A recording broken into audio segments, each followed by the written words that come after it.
around that edge.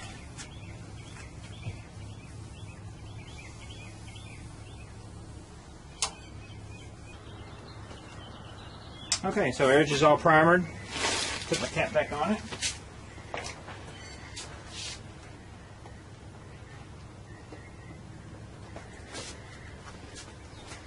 Stuff smells nasty too, by the way.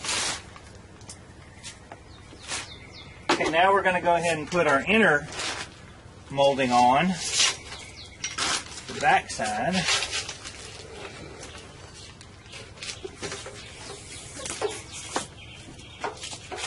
And the thicker one is the inner one, and the thinner one is the outer one. Believe me, it took me a minute to figure that out. So you're just going to go around the edge.